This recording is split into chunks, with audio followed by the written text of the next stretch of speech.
para que lo tengan presente también por temas éticos y por las conversaciones que podamos ir también generando, lo cual va a quedar como un material al cual pueden acceder, ¿bien? En YouTube. Todas las jornadas las pueden encontrar en, en YouTube como SCPA, ¿bien? Así que vamos a partir con los micrófonos cerrados y a medida que después dejemos el espacio del conversatorio los vamos a ir abriendo, ¿bien? Y bueno, les voy a compartir un resumen del currículum de Claudia y después los dejo con ella para que podamos compartir sus reflexiones.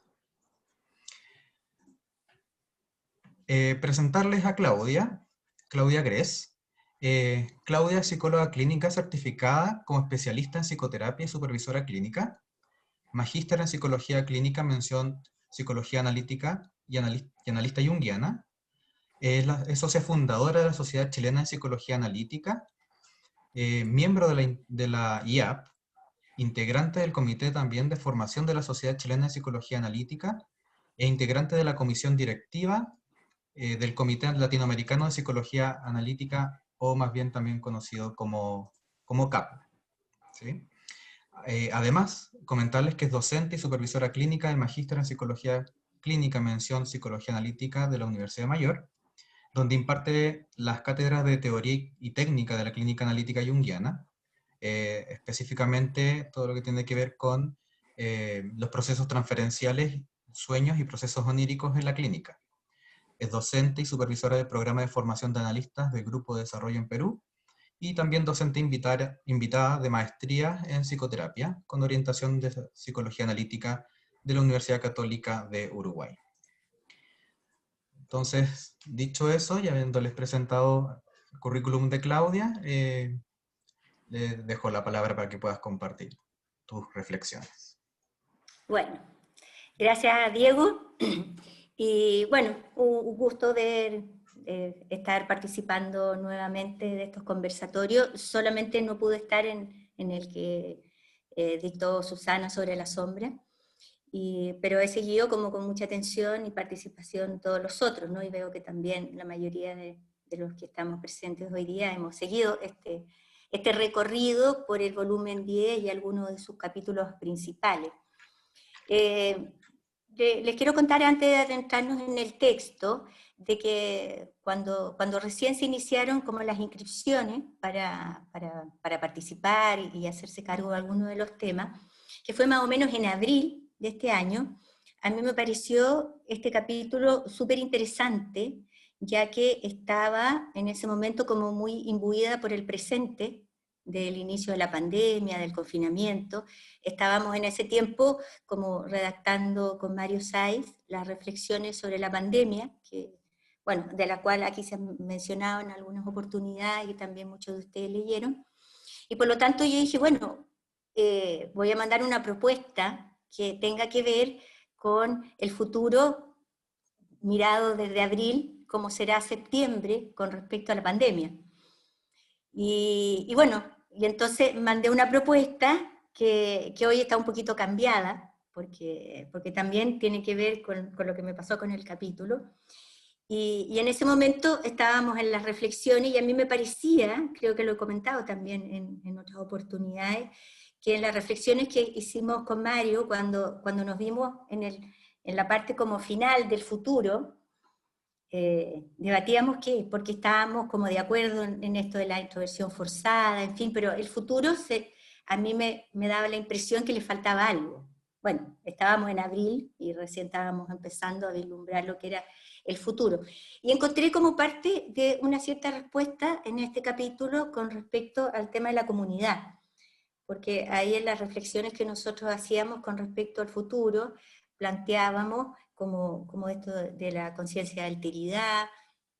Yo en ese tiempo le estaba leyendo como mucho a un autor, que si ustedes no lo conocen se los recomiendo, que es Patrick Harpur, que tiene varios libros, La tradición oculta del alma, el fuego de los filósofos, la realidad daimónica. Entonces, ahí estaba todo lo de la conciencia daimónica dándose vuelta como posibilidades futuras. Es un escritor que no es psicólogo, es un periodista que escribe, que son súper interesantes los libros. Cita bastante a Jung, cita también bastante a Hillman. Por lo tanto, toda esa parte de las reflexiones sobre la pandemia estaban también muy inspiradas en esto de la conciencia daimónica que estábamos leyendo. Pero cuando hablábamos de la conciencia daimónica, la conciencia de alteridad, y hablábamos de una alteridad como solidaria, amorosa, en fin, todas las características que poníamos ahí, siempre me quedé con la sensación que algo faltaba. Y lo que faltaba creo que lo encontré en las reflexiones ahora de este último tiempo, y también que quería integrarlas en lo que vamos a reflexionar ahora, que es la idea de comunidad, ¿no? Y que ustedes ven que en el capítulo presente y futuro, Jung habla de eso, lo voy a mencionar después.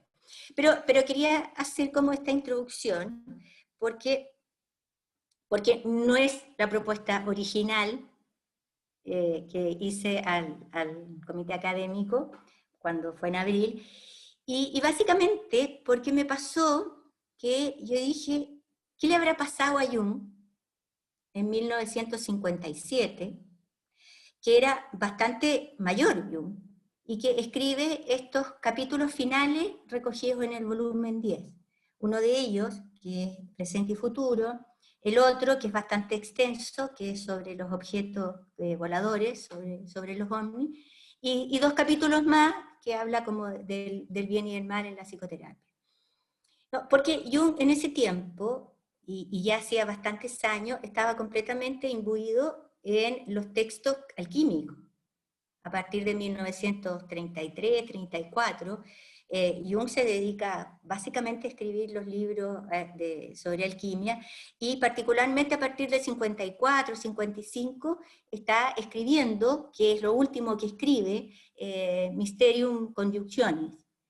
Y entonces yo me pregunté por qué Jung se salió de ese espacio reflexivo de la alquimia y de los misterios de la conjunción para escribir estos textos tan contingentes de la realidad que estaba pasando, y en un lenguaje como muy vinculado a la contingencia, poco acostumbrado en Jung.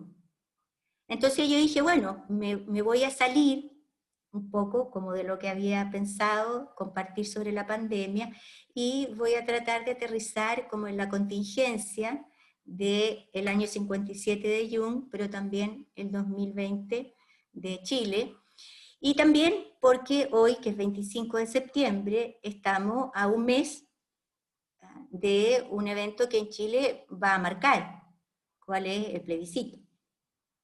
Entonces me pareció que, al igual que Jung, como que la reflexión sobre el presente y el futuro de Chile de cara al plebiscito del 25 de octubre valía la pena como también mirarlo desde ahí. Entonces, la invitación hoy día es que podamos adentrarnos en el presente y futuro del momento que vivía Jung en ese tiempo, con el presente y el futuro de lo que estamos viviendo hoy día, pero desde una mirada que es la más propia de la psicología junguiana, cuál es una mirada simbólica, que es la misma mirada que quisimos como poner, imprimirle al texto de las reflexiones junguianas sobre la pandemia, porque por lo menos a mí me parece que es la mirada que como analista junguiana puedo hacer más familiarmente, ¿no? Porque sobre política tengo mis opiniones, pero tampoco es que tenga como muchos elementos para hacer una discusión política, tampoco económica y social, solo dentro de los límites que me da el conocimiento como del acontecer y las reflexiones. Entonces, haciendo esta breve introducción, les voy a compartir cómo es que he querido hacer estas reflexiones. El capítulo, ustedes vieron que es bastante largo, tiene mucho contenido, así que traté de agruparlo en algunas ideas que me parecieron más centrales y bueno, y lo importante es que se motiven después y podamos compartir, porque son reflexiones y conversatorios. Entonces voy a compartir pantalla para presentarles lo que he preparado.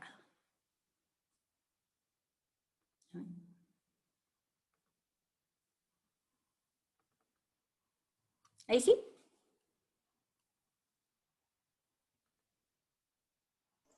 Sí, se ve súper bien. ¿Se ve bien? Bueno, entonces el presente y futuro desde una mirada simbólica, y quise traer esta imagen que me parece que es la que más representa el momento en que Jung escribe, ¿no? En que habla desde su vivencia de la amenaza como del comunismo, como siente él la amenaza, y en el aterrizaje, como les decía, de lo que estamos viviendo y de lo que estamos enfrentados como presente y futuro en Chile, la nueva constitución y el plebiscito. Entonces, antes de adentrarnos en el texto, me gustaría recordar, y como para ponernos en sintonía como de la actitud simbólica, para comprender los fenómenos como una propuesta de la psicología junguiana. Y Jung nos dice en el texto sobre los arquetipos de lo inconsciente colectivo, que es el volumen 9.1, escrito en 1934, que es más o menos donde se ubican, entre el 37 más o menos, donde se ubican muchos de los textos ya leídos en el volumen 10. Este es el primero que tiene una diferencia en términos de años y que está recogido en Civilización y Transición. Los demás son escritos más o menos en el 37. En el periodo de las dos guerras, entre las dos guerras, presente y futuro es escrito durante la Guerra Fría, ¿no? Posterior a la Segunda Guerra Mundial. Entonces, ¿qué dice Jung? Estoy convencido de que la creciente pobreza de símbolos tiene una razón de ser. ¿Cuál es la razón de ser? Que todo aquello sobre lo que no se reflexionaba y que por eso carecía de una relación lógica con la conciencia, que sí se iba desarrollando, ha desaparecido, ¿no? Este es un fenómeno que Jung ya identifica en ese tiempo. Me parecería mucho mejor admitir francamente esa pobreza espiritual que es la ausencia de símbolos, en lugar de fingirse dueños de unos bienes cuyos legítimos herederos no somos nosotros. Esto ha traído dogmatismo que alejan cada vez más el mundo del inconsciente colectivo de la conciencia, cada vez más dominada por ideas que intentan rellenar el vacío del alma, ¿no? Este es un diagnóstico como importante que nos lleva a reflexionar acerca justamente de la necesidad de una actitud simbólica, una actitud daimónica, una actitud de conexión, daimónica en el sentido más del eros, ¿no? Del eros que conecta con la naturaleza, que nos conecta con nosotros mismos, que nos conecta entre nosotros mismos. Más de 86 años después, el filósofo Byung-Chul Han, quien ha sido mencionado muchas veces, aunque hay algunas personas que no le gusta, como la Patti,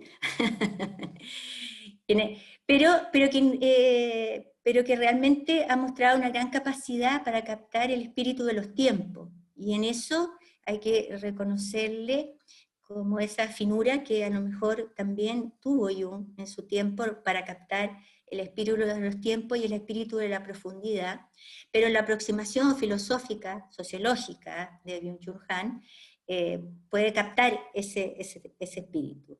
Y él dice en el último libro, La desaparición de los rituales, lo cito: el mundo sufre hoy una fuerte carestía de lo simbólico.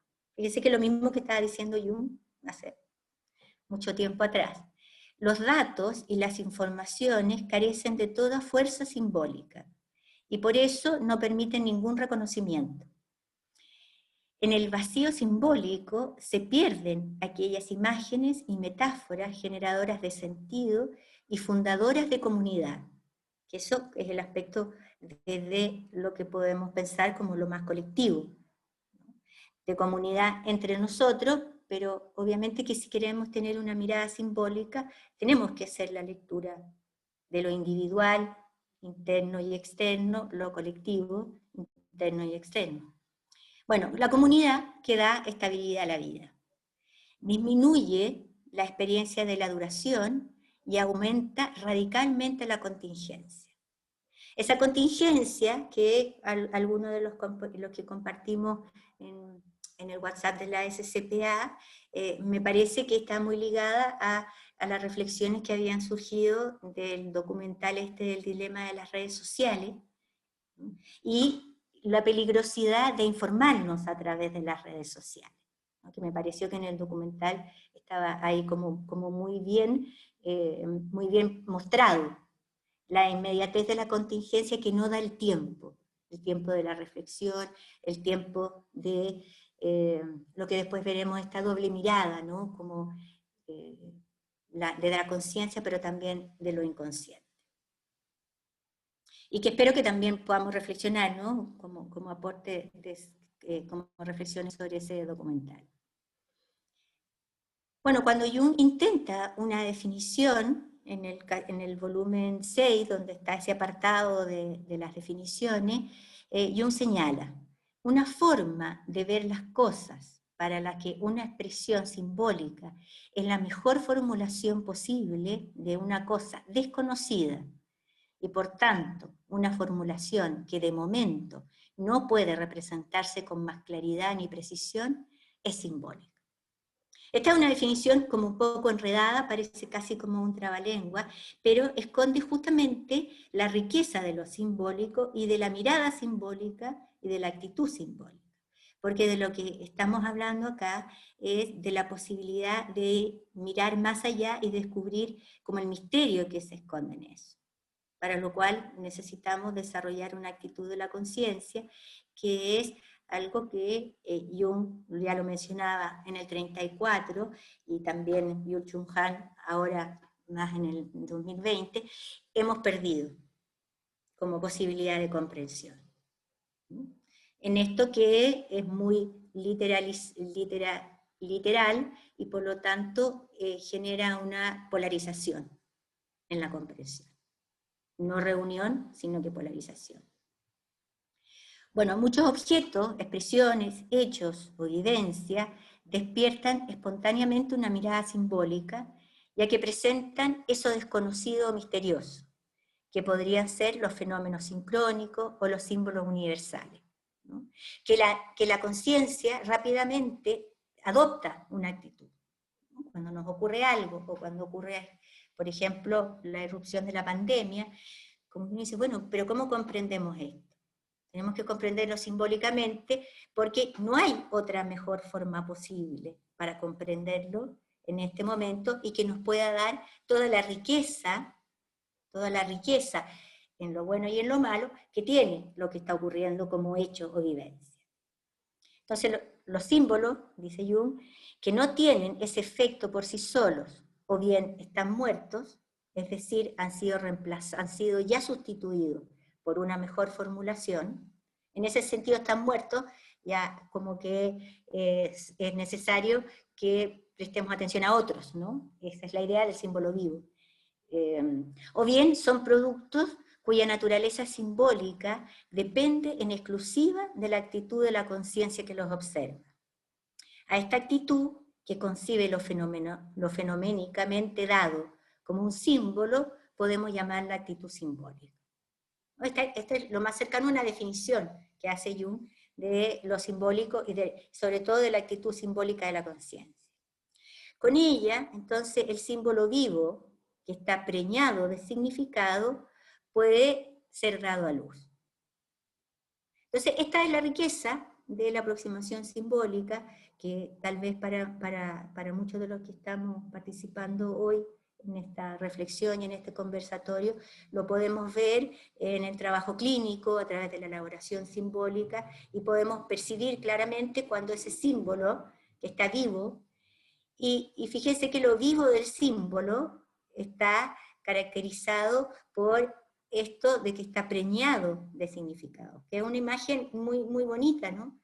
Porque hay una necesidad de ser dado a luz, y para poder ser dado a luz ese significado necesitamos la actitud simbólica. Entonces, en esta introducción, para ponernos en sintonía con la actitud simbólica, es que nos vamos a adentrar un poco en el texto, y primeramente como en el contexto, ¿no? Que lo mencioné un poco antes. En 1957, el contexto es la Guerra Fría y la carrera espacial. Por eso, seguramente Jung hizo como un alto en su investigación más alquímica en ese tiempo, y escribió estos dos textos que son largos, ¿no? Presente y futuro, y sobre los objetos que se ven en el cielo, sobre los ovnis, que habla de la carrera espacial también, en términos como más de metáfora. Son dos textos largos, son los más largos del volumen. Y también esto es a 12 años del fin de la Segunda Guerra Mundial y 4 años antes de la construcción del muro de Berlín, que no sé si ustedes saben, pero es el mismo año que muere Jung. Jung muere en junio del 41, o sea, del 61, y el muro de Berlín se empieza a construir en agosto. Muy poquito tiempo. Entonces, este es un texto que también Jung habla de la amenaza de lo que ya se está viviendo, como la erupción del comunismo, pero también es una cierta advertencia de lo que va a venir después como símbolo, ¿no? Que es el muro de Berlín, bueno, que sabemos todo lo que significó para el mundo y sobre todo para Europa. Y además, en el año 57 está la epidemia H2N2, o influencia asiática, que deja más de 1 millón de muertos. Entonces me pareció interesante que en ese mismo contexto hoy estamos, porque esa epidemia también fue considerada una pandemia, por algunos, bueno, no hay, es una epidemia que tuvo características pandémicas, pero no tan claras como las que...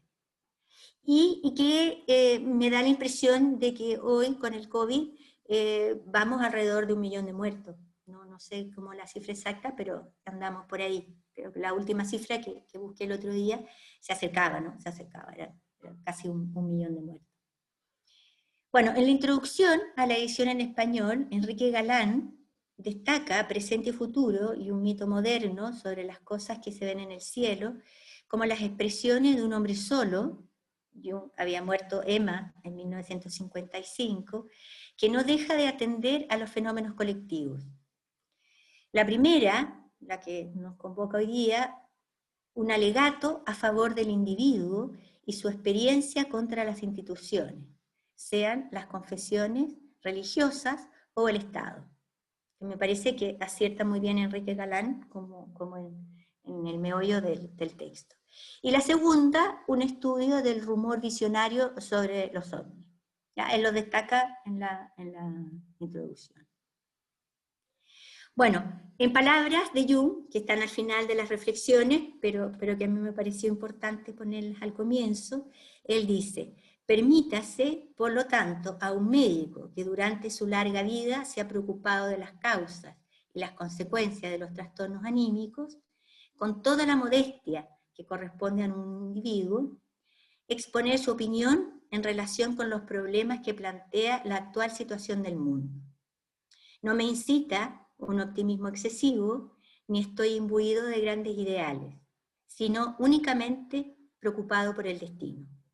La suerte del individuo humano, esa unidad infinitesimal de la que todo el mundo depende. Y yo creo que en esa misma preocupación sobre el destino del individuo humano, con mayor o menor optimismo, y con mayor o menor ideales, es que vamos a reflexionar sobre nuestro 2020 en el mundo y en Chile. Bueno, ¿qué nos depara el futuro? ¿Qué significa esta ruptura expresada por el telón de acero que divide a la humanidad en dos mitades? Son las preguntas con las cuales Jung comienza sus reflexiones y nos introduce en el tema central del texto, o por lo menos a lo que a mí me pareció el tema central del texto, que son las polaridades y por sobre todo la polarización, porque polaridades siempre vamos a tener. Polarización es una exacerbación, ¿no?, de las polaridades en su distanciamiento. El distanciamiento de nuestra naturaleza original, tanto en lo individual y en lo colectivo. Las polaridades siempre, ¿no?, porque, bueno, el tema fundamental de Jung con respecto a la individuación tiene que ver con la totalidad. Por lo tanto, las polaridades siempre fue un tema que a Jung le interesó. Y me pareció como importante esta cita, ¿no?, de Jung, que en 1934, también en el periodo en que escribe los otros artículos, los otros capítulos de Civilización en Transición, en el seminario sobre Zaratustra, Jung, cuando analiza la imagen del águila sobrevolando con la serpiente enrollada en el cuello, que es una visión de Zaratustra que mira en el cielo, y que Zaratustra, bueno, Nietzsche, como Zaratustra dice, no como una presa, sino como una amiga, ¿no? Esto está en el texto de Nietzsche.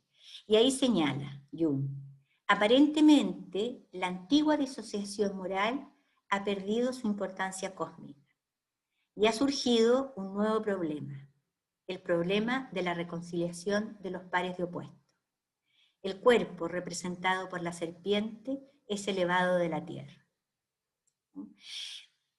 Bueno, Nietzsche en Zaratustra habla mucho sobre el cuerpo y lo que eso significa, pero porque me pareció interesante esto, porque este es un texto de Jung y el análisis que hace en este periodo entre las dos guerras, y también muy tomado por lo que está pasando ahí después de la Primera Guerra Mundial, y cómo esto que él señala como disociación moral, ¿no?, que son las categorías de lo bueno y lo malo, en realidad pareciera que tiene que tener otra mirada, porque esta dicotomía, esta disociación moral que viene o que venía desde tan antiguo, con la Primera Guerra Mundial ya no sirve, ¿no? En ese sentido él habla como de que perdió la importancia cósmica. Y por lo tanto tenemos este nuevo desafío, que es la reconciliación de los pares de opuestos.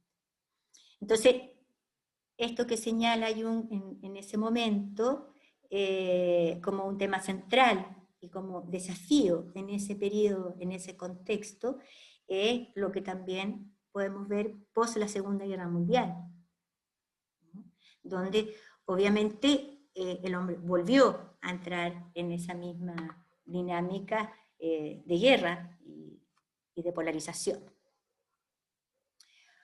Bueno, entonces, volviendo al texto, ¿no?, siempre con estas preguntas que a mí me parece que son como las que iluminan la reflexión de Jung durante todo el capítulo, que es lo que nos depara el futuro y cómo podemos, entonces diríamos nosotros, dar a luz un significado de este hecho, que es la ruptura expresada en el telón de acero, ¿no? Tenemos un hecho histórico que requiere, para poder ver su significado, también una mirada simbólica, para comprender qué es lo que podemos extraer de ahí y también desde ahí ver qué nos depara el futuro.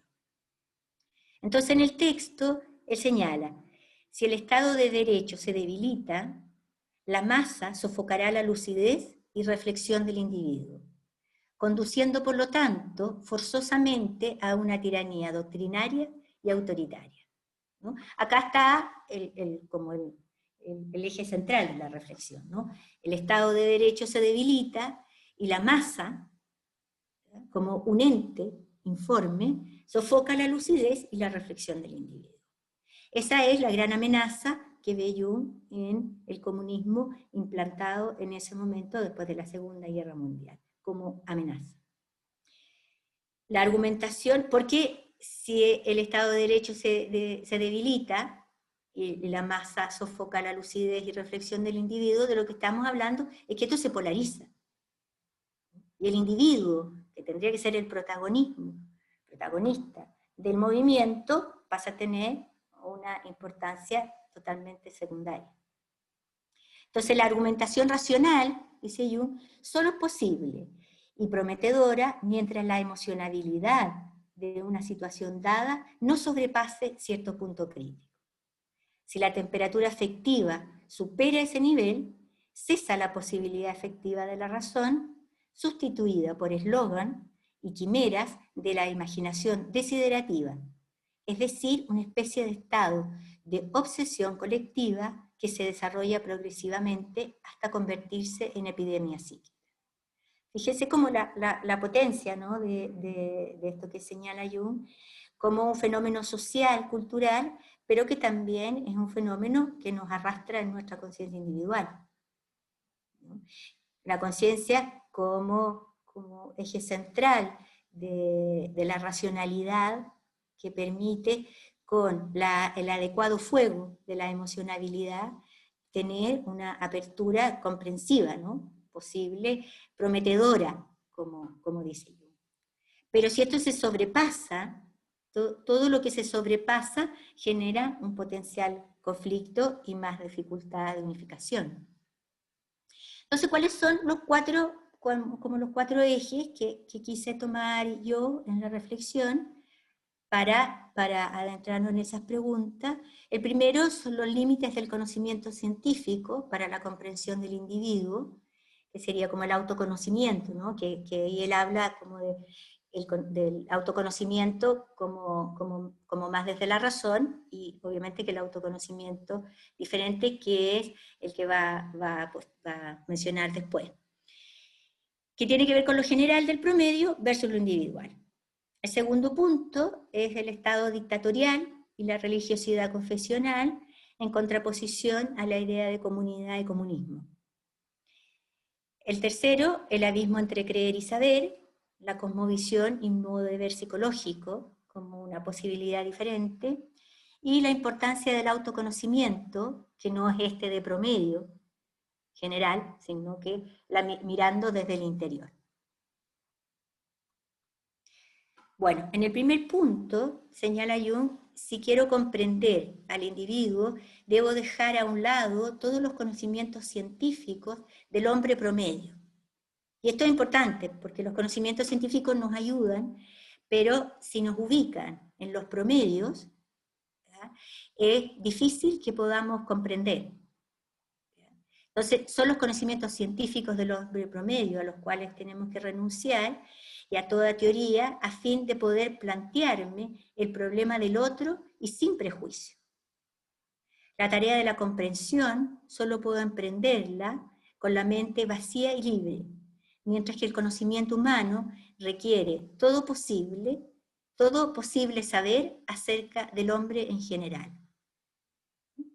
Que si lo aterrizamos un poco como discusiones que hemos tenido en Chile últimamente, ¿no?, que, bueno, los promedios económicos de Chile daban para pensar que estábamos en un país que podía ser reconocido por la OCDE. Pero eso era solo una fuente de información, ¿no? Y Jung como que da en el punto ahí. Eso nos da información del hombre promedio. Y lo promedio nos aleja de la comprensión. Por lo tanto, si queremos comprender a nosotros mismos, a un fenómeno social, cultural, tendríamos que tomar eso, diríamos hoy, como solo un referencial, pero no una verdad absoluta. El conflicto surgido no se soluciona con una disyuntiva entre una u otra actitud, sino gracias a un modo de pensar de doble vía, que haga una de las cosas sin abandonar la otra. Esa idea de la doble vida es interesante, ¿no?, porque nos pone frente a la idea de la tensión de los opuestos para que pueda surgir algo distinto, y también en una mirada simbólica que permita dar luz al símbolo vivo. Y Jung continúa: dado que las ventajas del conocimiento son desventajas de la comprensión, el juicio que de aquí se deriva amenaza con convertirse en paradoja. Una amenaza que para la conciencia racional siempre va a producir un mayor grado de polarización, porque requerimos otro conciencia, otra actitud de la conciencia para que el juicio, ¿cierto?, se flexibilice y podamos tener una comprensión de la paradoja. Bueno, el Estado dictatorial y la religiosidad confesional en contraposición a la comunidad y el comunismo. Como mencioné anteriormente, dice Jung, el Estado dictatorial, aparte de los derechos, también le ha quitado al individuo, anímicamente, el suelo bajo los pies al privarle de la fundamentación metafísica de su existencia. Y aquí se está refiriendo como al ateísmo, ¿no?, que trae el comunismo. Ya no se trata de la decisión moral del individuo, sino del ciego movimiento de la masa deslumbrada, convirtiéndose la mentira en el verdadero principio de la actuación política.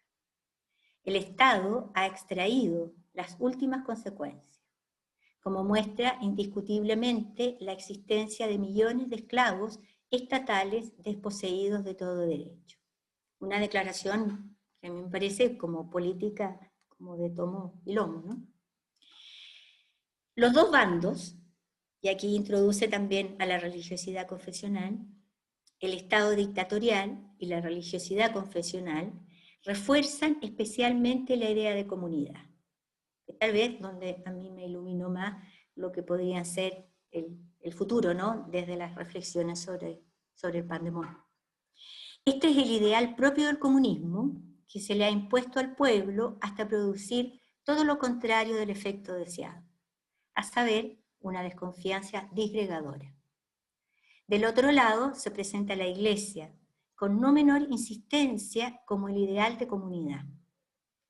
No cabe esperar en ningún efecto de la comunidad que supere a la sugestión del medio ambiente, ninguna transformación real y fundamental de los individuos, ni para bien ni para mal. Esos efectos solo pueden esperarse de la confrontación personal, no de los bautismos en masa, comunistas o cristianos, que no afectan al hombre interior. Los acontecimientos contemporáneos muestran hasta qué punto es en el fondo superficial el efecto de la propaganda comunitaria. El ideal de comunidad pasa por alto al individuo, quien acaba manifestando sus derechos. Y que creo que es lo que hemos vivido como manifestación de los derechos justamente a quienes se han sentido engañados desde esta oferta de comunidad que no ha sido tal, ¿no?, sino más bien como una propaganda, ¿no? Que a mí me ha parecido como muy interesante todo esto, ¿no? Porque el ser comunidad es algo que hoy en Chile se ha despertado a propósito de la pandemia y que es algo que tendríamos que aprovechar en el despertar para mantener la idea de comunidad, ¿no? Pero que también despierta cierta suspicacia en ciertos segmentos porque suena a comunismo, y el comunismo asusta, entonces abandonamos a la comunidad. Bueno, eso es algo sobre lo que podemos reflexionar después. El tercer punto, el abismo entre creer y saber, que ya nos inserta en una cosmovisión y de un modo de ver más psicológico. Y dice Jung, la separación entre creencia y conocimiento es un síntoma de la escisión de la conciencia que caracteriza la situación espiritual perturbada de la edad moderna. Es como, bueno, la situación espiritual perturbada viene, ¿no?, de lo ocurrido en las guerras y también de lo que señalaba antes en esta sobre Zaratustra, que esta escisión moral como que ya no sirve, ya no nos sirve esa diferenciación entre lo bueno y lo malo, porque eso no impidió que apareciera lo peor del hombre en la Guerra Mundial. Entonces, es como si dos personas distintas, así lo caracteriza Jung, este síntoma de la escisión de la conciencia, es como si dos personas distintas, cada una con un punto de vista individual, hicieran afirmaciones en torno al mismo hecho, como si una misma persona hubiera trazado una imagen de su experiencia en dos estados de espíritu diferentes. Ante esto, no sirve de nada que una de las partes se dirija intransigentemente hacia la derecha y la otra, con idéntica terquedad, hacia la izquierda. Esto es lo que ocurre en toda psique neurótica, muy a su pesar, y precisamente ese pesar es el que la lleva al médico. Cuando estamos en una situación individual, justamente el sufrimiento de esa decisión es la que nos lleva al médico. Hoy, en el presente de 1957, en el presente de 2020, es probablemente lo que nos lleva a estar reflexionando sobre esto y también buscando alguna salida a esa escisión de la conciencia, para enfrentar la pandemia, pero también para enfrentar las polarizaciones que vamos enfrentando a propósito de la pandemia o en paralelo, ¿no?, con ella. Eso también lo podríamos discutir como fenómeno sincronístico. La posibilidad de una comprensión psicológica que pueda introducir un cambio en la cosmovisión de la psique neurótica es el factor diferente que podría ayudar en la escisión. La consideración de la vida instintiva del individuo lo pone de manera diferente frente a los desafíos de lo colectivo para no excluir lo inconsciente. Y aquí volvemos como al valor de lo individual, ¿no? El cambio en lo individual introduce una transformación colectiva, ¿no? Entonces, cuando trabajamos con un paciente, cuando trabajamos con nosotros mismos, también estamos introduciendo una transformación colectiva que en algún momento va a emerger como posibilidad de transformación. Y Jung dirá con respecto a esto: su conciencia, estamos hablando del individuo moderno, ¿no?, en esta sesión, se orienta preferentemente hacia la observación y conocimiento del entorno, a cuyas características ha de adaptar sus medios psíquicos y técnicos.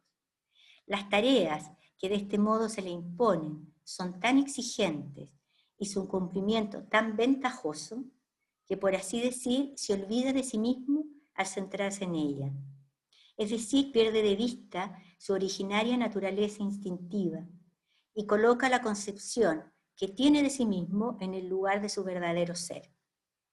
La separación de su naturaleza instintiva conduce inevitablemente al hombre civilizado al conflicto entre la conciencia y el inconsciente, entre espíritu y naturaleza, saber y ciencia, es decir, a una escisión que se vuelve patológica cuando la conciencia ya no puede seguir ignorando o reprimiendo la naturaleza instintiva.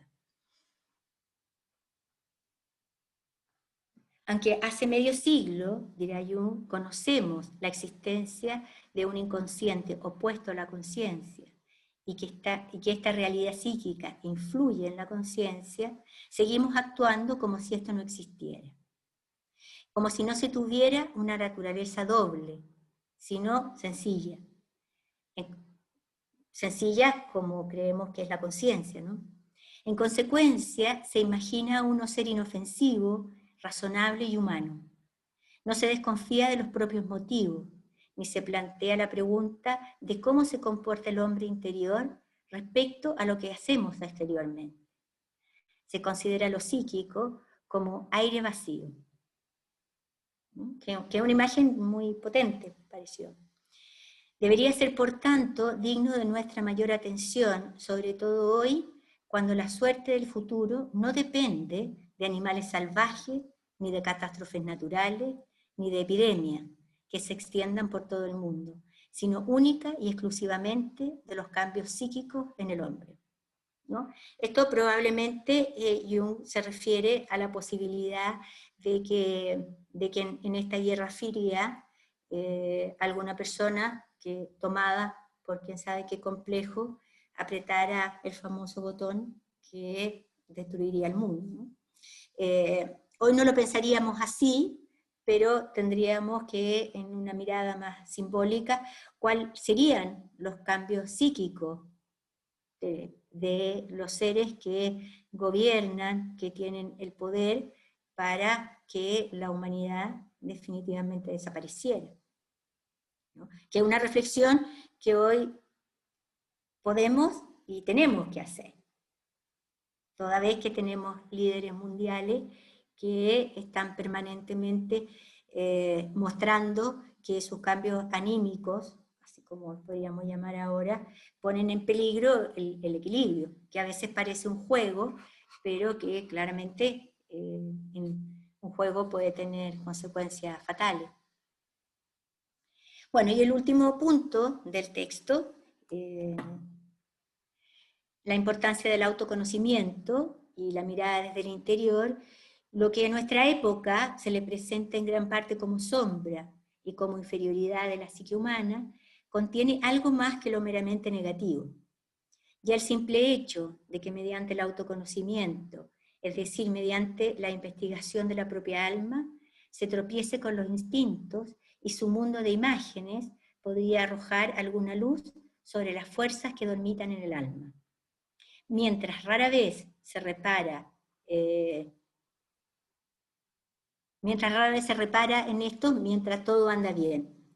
Se trata de posibilidades de mayor dinamismo y depende totalmente de la preparación y la actitud de la conciencia que la irrupción de esas fuerzas y las imágenes y representaciones a ellas asociadas tomen una dirección constructiva o catastrófica. Y acá, ¿cierto?, insistir en que justamente la actitud de la conciencia con respecto a nuestra naturaleza interior, la que podría determinar qué rumbo tomen las fuerzas. El esfuerzo del autoconocimiento no es estéril, pues existe un factor hasta ahora totalmente inadvertido y que viene al encuentro de nuestras expectativas. Es el espíritu inconsciente de la época, que compensa la actitud de la conciencia y anticipa, presintiéndolos, los cambios futuros. Es a ese espíritu inconsciente de la época al cual con la conciencia en actitud simbólica podríamos acceder, así como Jung en algún momento lo hizo con respecto a sus sueños y a sus visiones, ¿no? Esta demanda de nuestra época, que verdaderamente no hemos elegido de manera consciente, sino que nos ha sido como impuesta, constituye la expresión del hombre interior e inconsciente en transformación, ¿no? Que sería una mirada como interesante, ¿no? Para comprender esto que estamos viviendo hoy. Las generaciones venideras deberán tener en cuenta este cambio preñado de consecuencias si la humanidad quiere salvarse de la destrucción que la amenaza debido al poder de la técnica y de la ciencia. Una reflexión tremendamente contingente hoy. Es demasiado lo que hoy depende de la constitución psicológica del hombre y la moral viene con retraso. Que me parece que acá da en un punto clave, o sea, desde 1934, que habla de que esta disociación moral ya no sirve, y que tenemos un desafío como de la integración de los opuestos, como que viene como a resaltar esto, ¿no? Los criterios morales vienen con retraso a esto que está ocurriendo como fenómeno de lo humano. La reflexión sobre la ética, sobre la moral, parecería ser que llega como un poco después. Bueno, y para terminar, quiero volver a leer, pero en una versión como que tiene que ver con lo que estamos realizando, de lo que en su momento fue la finalización del texto de las reflexiones sobre la pandemia. Y ahí mencionábamos en el texto con Mario Sáiz que hemos sido arrojados al pandemonium, ¿no? Al demonio de la enfermedad, de la pandemia, que podríamos llamar hoy al pandemonium de la polarización. Y en nuestras manos está el despertar del daimon, el eros que nos reúne. ¿Qué nos trae este despertar del daimon? Desde la tierra chilena, desde el alma nacional, responder en nuestro humano desafío, en nuestra exploración. Pero, y si no hay respuesta, la agonía no espera y nos precipita en el colapso. Necesitamos para ello la doble visión, ¿no?, que también mencionaba Jung en el texto, esa visión de la que nos habla el poeta William Blake, mucho tiempo atrás, pero captando también algo como muy arquetípico del humano, que insistía en que la realidad era por encima de todo, imaginativa, y no la realidad gris y racional del pensamiento científico. Sé que visionario William Blake en su reflexión. Esta vida, este es un poema de Blake, esta vida oscura de las ventanas del alma distorsionan los cielos de polo a polo y te hacen creer una mentira cuando miras con los ojos y no a través de ellos. Cuando solo vemos con los ojos, vemos el mundo tal como aparece, pero cuando vemos a través de ellos, vemos el mundo tal como es. ¿Ya? Esto está en Harpur, en la tradición oculta del alma. La primera es la visión literal, la segunda, la visión metafórica, que podríamos decir que reunidas dan la visión simbólica con la cual a la cual podemos disponer la conciencia. Esta última, la metafórica y la simbólica, es la visión que hemos perdido y nos urge recuperar para una nueva conexión con nuestra naturaleza interior, para una nueva relación con el mundo de lo otro. Es la instauración del pandemón, el retorno del daimon, que afecta a todo el pueblo. Solo así honraremos la primera de las virtudes, la matriz de todos los valores, la vida y la vida humana. Hoy diríamos en comunidad.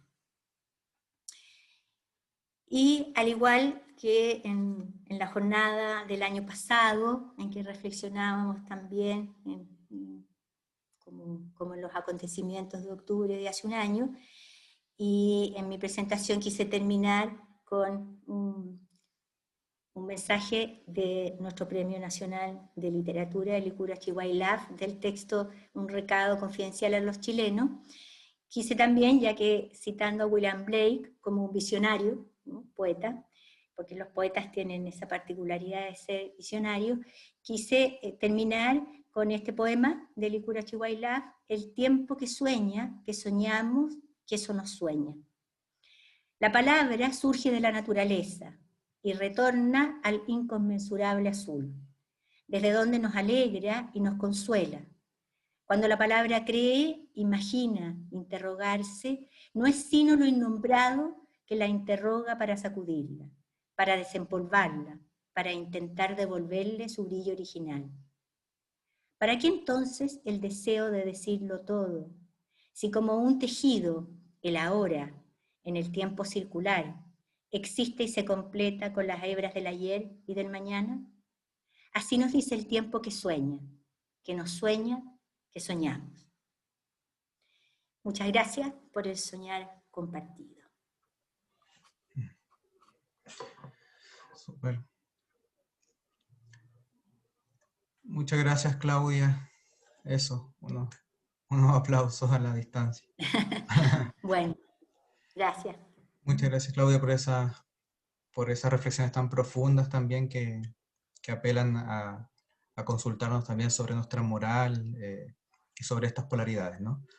Y por ese también, ese final de oro también con el Licura.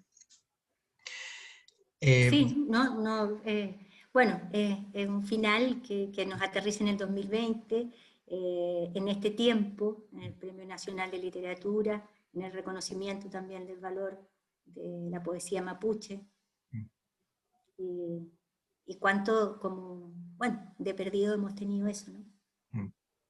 Muy bonito poema. Sí, muy lindo. Vamos a abrir el diálogo, para lo cual pueden hacerlo con la opción de levantar mano. Estamos como una forma de llevar cierto orden también para las opiniones. También entre medio, si alguien quisiera opinar con respecto a lo que ha dicho o ha preguntado o ha apelado a alguien, puede hacerlo entre medio. Entonces, la idea es llevar un orden levantando mano que tiene la opción acá donde aparece en participantes, abajito, tienen su opción de donde dice más, ponen sobre su nombre y van a encontrar levantar mano. ¿Sí? Entonces, dejamos abierto el diálogo para si alguien quisiera comentar y compartir alguna reflexión, hacer alguna consulta o algún aporte al respecto.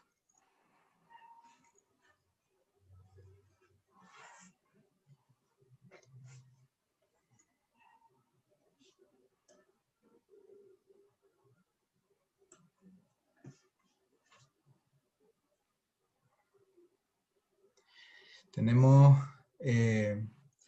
no les comenté que tenemos hasta las 9 para tener un buen tiempo para poder comentar.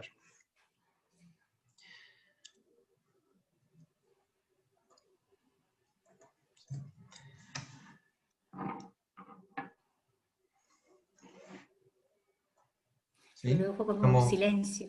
sí, por lo general nos quedamos como la necesidad de como Sí, seguir elaborando la sensación un un poco, ¿no? minuto de silencio antes Em, de iniciar el diálogo y las reflexiones conjuntas. Sí, Claudia, quizás en el mismo espacio hay algo que quisieras como compartir con nosotros, quizás que te haya quedado como una colita de algo pendiente, que quisieras como invitarnos a la reflexión, quizás las preguntas mismas que nos hacías o que nos planteabas. ¿Cuál es pandemon, ¿no? Como, ¿cuál es la invitación que quizás a Chile, como chilenos, también nos apela? Eh, Esta división que hoy en día está súper clara por lo que se ve en las noticias, ¿no? En los medios de comunicación. Está el conflicto mapuche, está Carabineros, ¿no? Está el estar adentro de la casa, el comenzar a salir paulatinamente.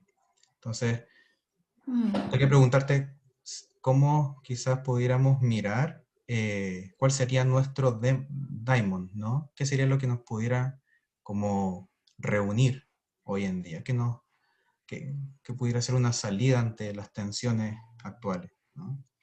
Uy, esa es una pregunta como muy difícil que no me animaría a decir nada, ¿no? Eh, pero si tú me preguntas como qué me gustaría agregar tal vez o sumar a la reflexión y que bueno, quise ser más fiel al texto, pero que cuando con la propuesta de mirar los fenómenos desde una actitud simbólica, también es como la apertura a mirar estos fenómenos desde la dimensión arquetípica. El ser humano ha estado cruzado como desde que es humano por esta tendencia a polarizarse, como el separar opiniones, el que nos diferenciemos, es parte de nuestra humanidad, tal cual como nos podemos concebir a nosotros mismos. Hoy estamos reflexionando sobre un fenómeno como más cultural, colectivo, cultural, social, que a mí me parece que cuando pensamos en la dimensión arquetípica, al igual como cuando incorporamos lo simbólico arquetípico, también nos permite como ampliar la mirada, o sea, eso como de la doble visión, lo literal de la conciencia, pero también como considerar esta naturaleza instintiva que es arquetípica. O sea, no podemos pensar que hoy vamos a resolver esto que es un fenómeno de la naturaleza humana, ¿no? Creo que sería como una arrogancia de la conciencia creer, ¿no? Yo creo que lo que aporta la psicología analítica, Jung, y también lo jungiano en general, con lo simbólico, con lo arquetípico, es una posibilidad de comprender y quizás desde la reflexión como echar a andar una cierta transformación. ¿Cuál sería la transformación que tal vez es la transformación que estamos transitando desde, sí, no sabría decir qué periodo, ¿no? Porque es cuando abrimos la dimensión arquetípica nos ubicamos como en otros tiempos, como de transformación de la humanidad. Pero no cabe la menor duda de que hace mucho tiempo transitamos desde un patriarcado que se ha ido poniendo tal vez en evidencia cada vez más negativo para los tiempos que vivimos. Entonces, si tú me dices cuál podría ser el camino como de transformación que toma la imagen de la conciencia daimónica o la emergencia como de un eros que nos conecta, es quizás ir saliendo progresivamente de este patriarcado más negativo, y que Jung también lo toma como en esta polarización extrema, que para él representa el telón de acero, ¿no? Pensemos que Jung es suizo, es un país que estuvo neutral, está al centro de Europa. Por lo tanto, si bien es cierto, Suiza no estuvo dividida, la división entre Europa occidental y oriental tras la cortina de hierro fue muy brutal para los países centroeuropeos. Y probablemente por eso que toca como el corazón de Jung y lo hace escribir este texto, que a mí me parece como muy comprometido en términos como lo que podríamos llamar lo social, lo político, lo contingente,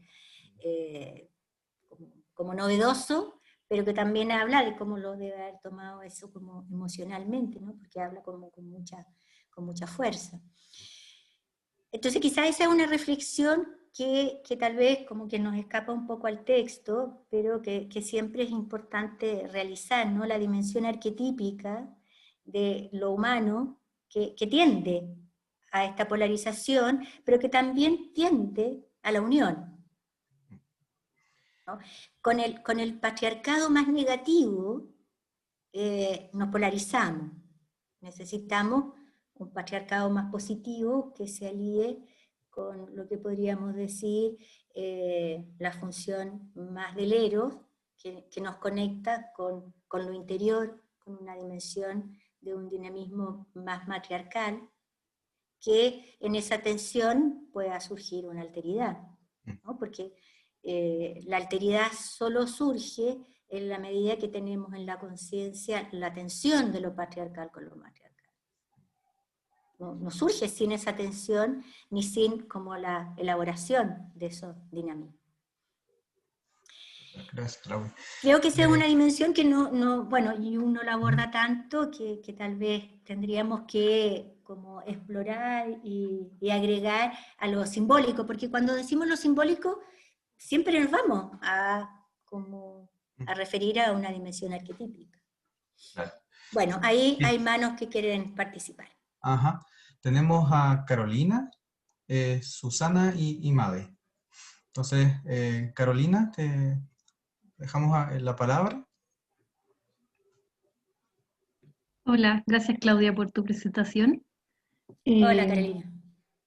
Bueno, gracias por la reflexión y por ordenar también el texto, que honestamente me costó harto leerlo, fue bien, Sí, me hizo es que es largo, harto, es muy largo, y también me pasó que trajo, no sé, mi sensación fue que trajo como a otro Jung, como que a rato sentía que estaba leyendo como un manifiesto político, esa fue mi sensación a ratos, como que de repente volvió un poco a lo simbólico, pero todo el rato estaba como en esa lucha. Entonces me hizo harto pensar obviamente, en el contexto en que se escribió, en lo que estaba en ese momento pasando, y también como era inevitable para mí pensar en lo que está pasando ahora, como que siento que también hay un movimiento distinto, como que en ese contexto él habla mucho de cómo el individuo se pierde en esa masa, y que creo que igual está pasando ahora, pero también pienso en cómo estos fenómenos colectivos que han estado pasando también han ido produciendo movimientos internos, como una cosa bien dialéctica. Bueno, no sé qué va primero, pero un poco en esa lógica. Sí. Y que mi pregunta era un poco, era como, que siento que al menos como me ha interpelado a mí esos movimientos sociales, cómo me construyo como individuo desde esta cosa tan de repente explosiva o como el mismo tema de la pandemia, del estallido social, del feminismo, etc. Sí. Y hubo una frase en particular que me quedó, de hecho la anoté del texto, que me acordé del tiro como el estallido social, pensando también en que estamos en un mes del plebiscito, que dice: la comprensión que aumenta su luminosidad paulatinamente tiene, en mi opinión, un efecto más duradero que un idealismo que resplandece momentáneamente, pero que no promete mantenerse mucho tiempo. Y eso me quedó como súper grabado, un poco pensando en cómo hemos ido también haciendo esta transformación, que ha sido bien acelerada, y que también, claro, cabe pensar como que tanto está produciendo una transformación real y que tanto es simplemente un estallido que queda ahí y que no avanza, que creo que es como la pregunta que estamos todos hoy día, como porque también lo que te decía Diego, como qué hacemos con esto, qué hacemos con esta polarización, qué hacemos con todo esto que ha ido surgiendo. Entonces, no sé, como que me quedaron muchas sensaciones y más preguntas abiertas, y también en eso de cómo construir esta individualidad y cómo traer esa pregunta como política un poco, también al contexto terapéutico, como sujetos políticos. No sé, como que se me vinieron muchas ideas mientras Sí, leía, y fue como sí, un... como hartas reflexiones. Me quiero quedar con lo que tú señalabas. ¿Qué, qué tan paulatino ha sido lo que estamos viviendo y qué tan explosivo? ¿No? Porque eso también depende de cómo lo miremos, ¿no?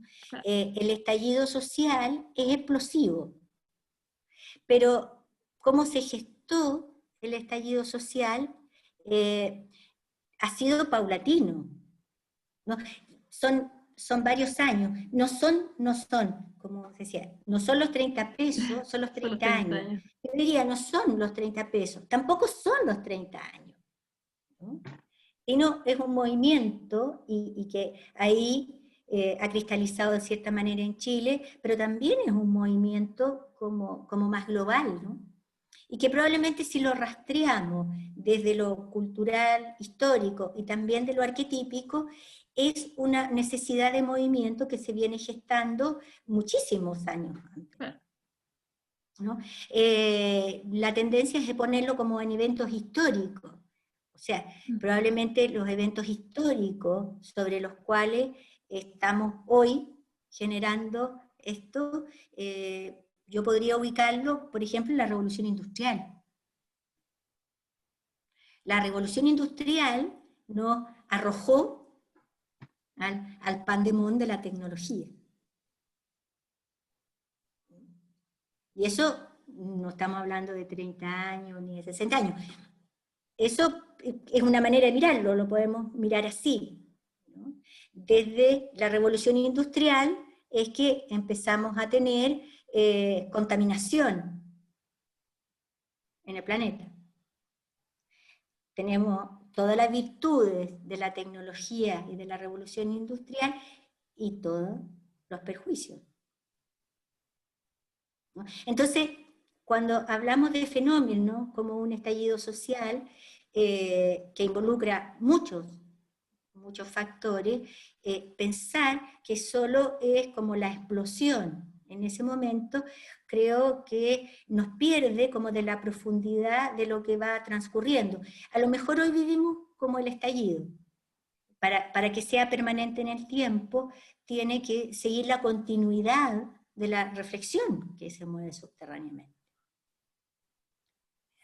Entonces, en eso, por lo menos mi parecer, y me encantaría escuchar otros pareceres, a mí no me parece que lo que estemos viviendo en Chile, ni tampoco en el mundo, es algo que haya irrumpido así como de la nada, ¿no? Esto tiene un proceso que probablemente un proceso que recién ha emergido a la conciencia y a la conciencia colectiva, pero ya estaba presente en el espíritu de lo inconsciente.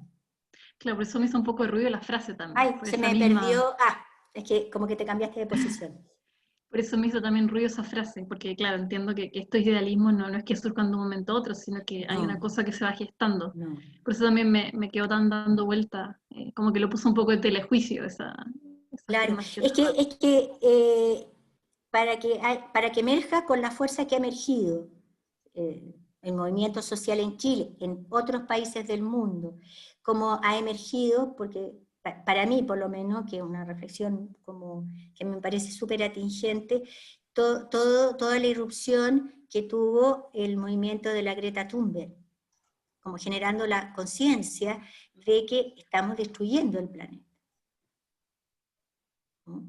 Ahí hay como un movimiento que no podemos pensar que una Greta Thunberg, con todo lo que generó, es como un estallido, ¿no? Tiene que haber algo que se ha ido gestando durante mucho tiempo, probablemente como en el inconsciente de la época, y que en algún momento, bueno, irrumpe, ¿no?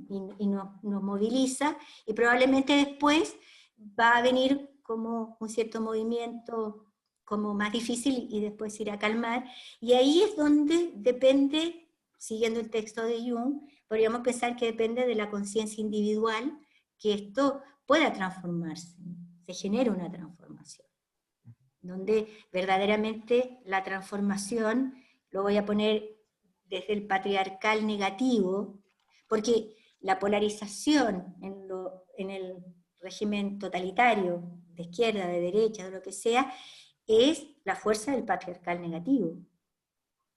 El patriarcal positivo no se para de esa manera. El patriarcal positivo tiene un efecto discriminador en la conciencia y en lo colectivo. ¿Verdad? Nos separa amablemente, nos separa ordenadoramente, nos separa para tener más conciencia, no nos polariza. Solo el patriarcal negativo polariza de esa manera. Y eso es lo que tendríamos que reflexionar de cómo vive dentro de nosotros ese patriarcal negativo en lo individual, en lo familiar, en lo colectivo, en lo cultural, en el país, en nuestra vivencia cercana, en fin. Tenemos Gracias, Claudia. Mira,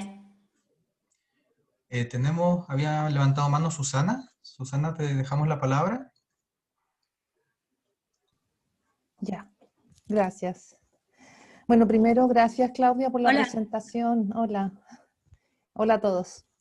Gracias porque, bueno, como siempre logras ordenar tan claramente y la posibilidad también esto que hace en principio de situarnos en un momento histórico con todos los eventos que tan sincronísticamente como que se tendieran a repetir este momento actual con el tiempo en que surge este escrito en Jung. Me hizo mucho sentido, ¿no? Como presentación en el contexto histórico y espacio-temporal. Creo que se encarna mucho más la comprensión de lo que se va desarrollando en el texto y en tu presentación y en lo que estamos conversando. Entonces hay dos ideas que me quedaron bueno, antes que las ideas, al terminar la presentación, siguiendo un poco las recomendaciones del mismo texto, me quise quedar como con la emoción, ¿no? Con el sentir, lo que estaba sintiendo. Y bueno, me doy cuenta que el sentir se corresponde mucho con lo que también me ha pasado con los otros capítulos que hemos leído de Civilización en Transición, como una cierta tristeza, en darse cuenta de cómo, un poco esta idea de cómo no hemos avanzado tanto, ¿no? Como de alguna manera seguimos repitiendo, tropezando un poco con la misma piedra de la polarización y que con estas propuestas que se hicieron en ese tiempo como que no hubiesen sido escuchadas, un poco eso, esta como sensación de no avance. Pero por otra parte, una experiencia emocional de esperanza también, y de posibilidades de desarrollo, de cambio, de transformación, de acuerdo a los eventos que están ocurriendo, ¿no? Como que me pasan las dos experiencias al mismo tiempo. Y entonces desde esa emoción, las ideas que más me quedaron como resonando fue un poco este planteamiento que Jung hace respecto de cómo profundizar, cómo llegar a la profundidad del ser humano, del hombre, de la mujer, la idea de la comunidad, y que no quede como una propaganda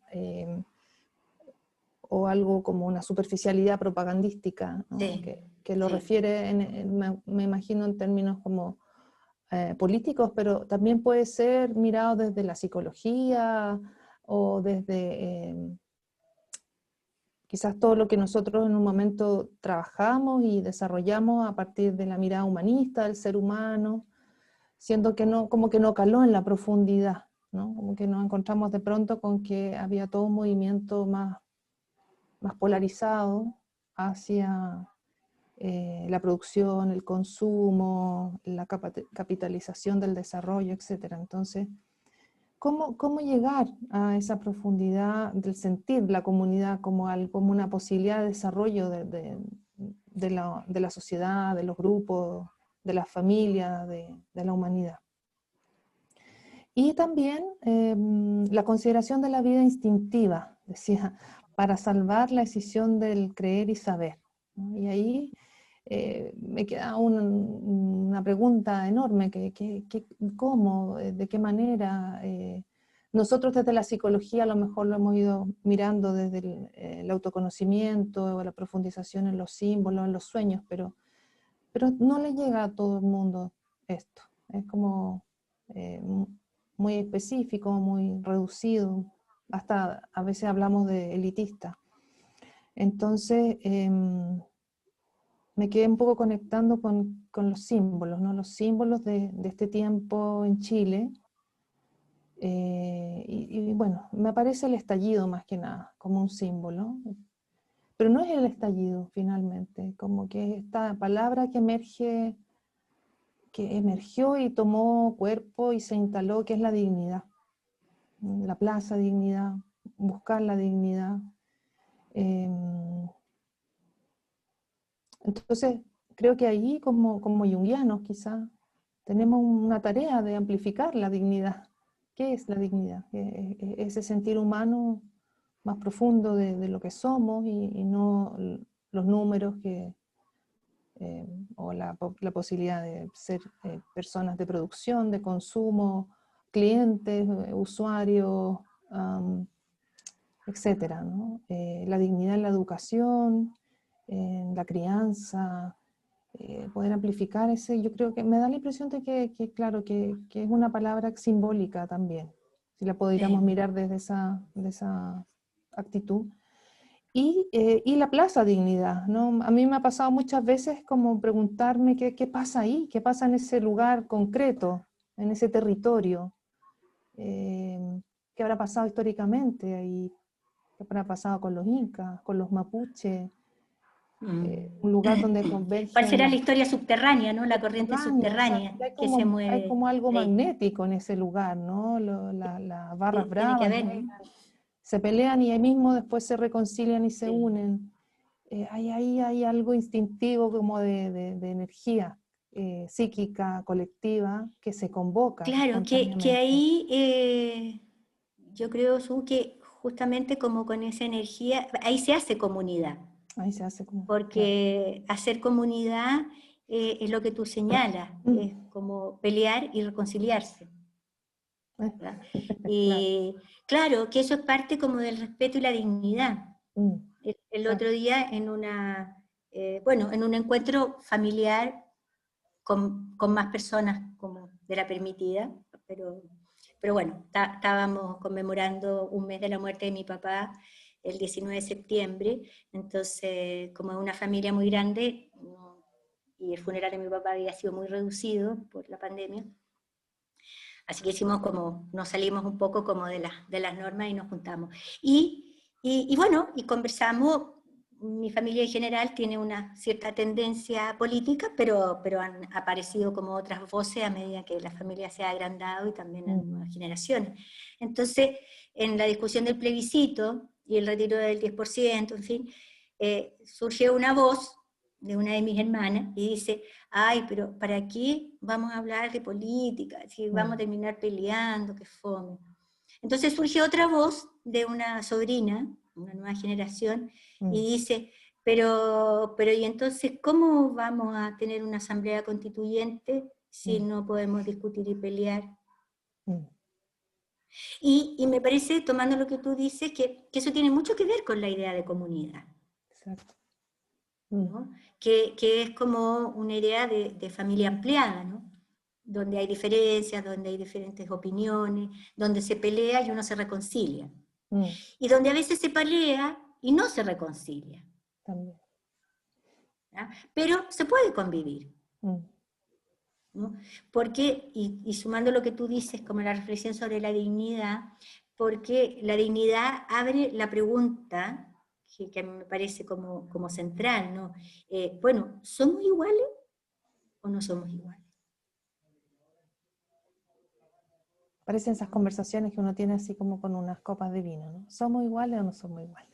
Claro, así como, ¿somos amigos o no somos amigos? Pero Y aquí, que por eso ¿somos creo que iguales el o no Eros está somos ahí iguales? también, en esa energía, ¿no?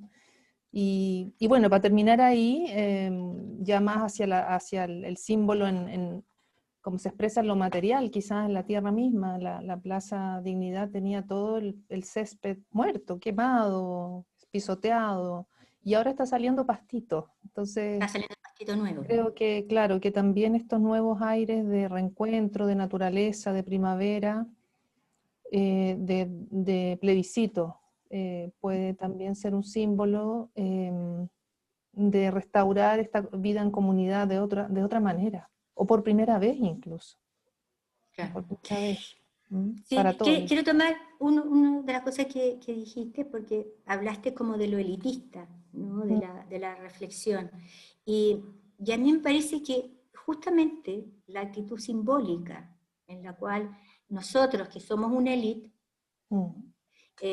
reflexionamos, claro, nos parece elitista porque probablemente estamos muy separados de esa naturaleza instintiva. Pero la persona que vive en el día a día, que podemos llamarla más simple, porque lo elitista está dado del desarrollo de la conciencia, de la reflexión, del pensamiento. Exacto. ¿No? Pero las personas con menor educación, ¿ya? Que no piensan como pensamos nosotros, probablemente captan la realidad y la conexión con la naturaleza de una manera mucho más sabia que nosotros. El problema es que en la conciencia colectiva elitista no consideramos eso. Exacto. ¿No? Entonces nos vamos a poner a debatir, y que va a ser interesante, ¿no? No es que yo tenga una postura tan clara, pero bueno, ¿quiénes van a estar en la Asamblea Constituyente si es que gana el apruebo con Asamblea Constituyente? Claro. Los intelectuales que piensan, las personas más sencillas, con menos educación, que pareciera que no piensan, que podríamos decir nosotros piensan distinto o viven distinto. ¿Cómo va a ser el mix representativo de eso, ¿no? Porque en esta idea de la élite que piensa, que sobrevalora el pensamiento, es justamente como la que está distanciada en lo que estamos reflexionando de esta naturaleza original. Exacto. El pensar diferente de una persona más sencilla no garantiza la conexión con lo interno original, pero no lo podemos descartar, solo porque nosotros tenemos más desarrollada la conciencia racional, que es lo propio de lo que llamamos elitista. Bueno, son como hartas interrogantes que se abren, ¿no? Pero por eso a mí me parece que como que la mirada simbólica de esto como que nos abre espacios de reflexión. Y lo que tú decías, que Jung lo dice en el texto, ¿no? Cuando uno se hace la pregunta, ¿qué diría mi hombre o mi mujer interior acerca de cómo me expreso exteriormente? ¿No? Cuando lanzo una idea, un juicio, algo así, desde la conciencia racional que cree que tiene el dominio del conocimiento, ¿qué diría? ¿Cuál sería la opinión? ¿Qué estaría diciendo? ¿Qué estará sintiendo el hombre interior con respecto a mi propio actuar? ¿No? Que en otra nomenclatura sería como la voz de la conciencia, ¿no? En términos como de la cultura religiosa más cristiana católica. Claudia, siguiendo quizás tal vez la misma idea, quisiera preguntarles a los que han levantado la mano últimamente, a Ulrich y a María Paz, si hay algo que quisieran opinar al respecto de esta misma conversación, sí, acerca de lo mismo. Entonces, abrimos el diálogo a María Paz y después retomamos con Made. No sé si para que me da la sensación que tiene otro punto que aportar. Entonces, la Ani Iribarren está mostrando una manito, pero no es... Tienes que levantar la mano en la barra de la derecha, Ani. Ya, Made nos dice que está con algunos problemas de conexión, entonces que va a ceder su palabra. Entonces dejamos la opinión a María Paz, que quería opinar al respecto de lo que estamos conversando, y después Ulrich, para que se una. Muchas gracias. Hola a todos y todas en este viernes, que ya estamos todos cansados. Increíble que nos sigamos juntando. Gracias, Claudia, por la presentación, porque es un texto largo, difícil, lo que tú recoges de una toma de posición también más desde los afectos de Jung en su momento. Y a propósito de lo que estaban comentando con Susana y la reflexión sobre este símbolo de la Plaza Dignidad o del estallido, hay una, que tú lo recogiste, una frase de Jung que me quedó dando vuelta cuando la leí por la fuerza que tiene y por lo atingente al momento, a propósito de este movimiento de masa, como un movimiento muy legítimo como puede ser el despertar de la irrupción a la conciencia colectiva de un malestar que estuvo cargado, como vimos en octubre, de fiesta, de todo, pero también de una expresión de violencia que no era parable desde ningún lado. O sea, todo el mundo se acusaba mutuamente, que el gobierno no hace nada, que los dirigentes sociales no hacen nada. Nadie podía hacer nada. ¿Quién podía parar una fuerza así? Lo terminó parando o la fuerza bruta puesta al frente o la pandemia que nos metió a todos en la casa. Porque era un movimiento de masa finalmente, con una gran carga emocional muy indiferenciada en el sentido de que teníamos que darnos un espacio de profunda reflexión para ver qué contenía, qué suma de anhelos, sueños, frustraciones había ahí. Entonces me parece que también puede ser importante tomar el plebiscito, el plebiscitar, que salió con tanta fuerza como el estallido social, la gran demanda de derechos, sale y emerge el plebiscito, que para algunos en el campo político es como, algunos se aprovecharon, pero la verdad es que lo que emergió ahí va más allá de la comprensión de lo que es un plebiscito. Surgió como un gran anhelo que hasta el día de hoy sigue siendo en las encuestas aún más conservadoras una posición mayoritaria. Entonces, me parece que el plebiscitar, más allá del acto en sí al cual vamos a ir, con todo el proceso que implica hasta llegar a un plebiscito, es también un símbolo o una invitación que nos puede llevar a salir de esa posición muy legítima de un primer movimiento que termina inevitablemente en un movimiento de masas porque confluyen muchas pasiones y que lleva a lo que el texto dice, y que me parece muy peligroso en el tiempo presente, que finalmente eso solo nos provoca la respuesta totalitaria de cualquier signo, porque el texto de Jung está puesto como en lo que él observa en su tiempo, pero a mí, yo lo he dicho muchas veces en estos encuentros, a mí me preocupa la pasividad que estamos teniendo para el control político, militar incluso en nuestras calles. Seguimos en pandemia, pero estamos en un tiempo donde las Fuerzas Armadas tienen un permiso especial un poco inentendible porque es control de los individuos. El coronavirus no se controla con estados de excepción. Somos un país extraño en eso. Aceptamos los estados de excepciones en tiempos en que en democracia podríamos tener otras formas de lidiar con una pandemia. Y nos parece obvio, digamos. Es como... creo que esa es la polarización a la que el texto señala. Ojo, por muy válido que sea, si nos quedamos en una respuesta emocional muy valiosa en sí misma, inicialmente, finalmente quien va a cosechar son quien tenga la fuerza, sea del signo que sea, y quien se arrogue la representación de esa masa. La salida en este símbolo o en esta invitación al plebiscitar es la convocatoria del individuo. Va a ser un movimiento de masa, pero requiere la palabra individual. Tanto en las convocatorias iniciales, qué quiero, desde en los encuentros en plazas, colegios, en los edificios, no sé cómo se irá a organizar, pero vamos a tener que poner nuestra palabra y ojalá esa invitación vaya cundiendo, que no sea solo el acto de ir a votar finalmente, sino poner en palabra, pero después me tengo que levantar y a diferencia del movimiento de masas, tengo que ir y decir de la mejor manera que hemos encontrado los humanos en las imperfectas democracias, cuál es mi posición, por qué voto, que eso rompe el movimiento de masa. Claro, ya implica una el voto decisión, exacto, total, individual. exacto, individual. Una decisión Entonces, individual. claro, se combinan esos dos movimientos que van a estar siempre presentes.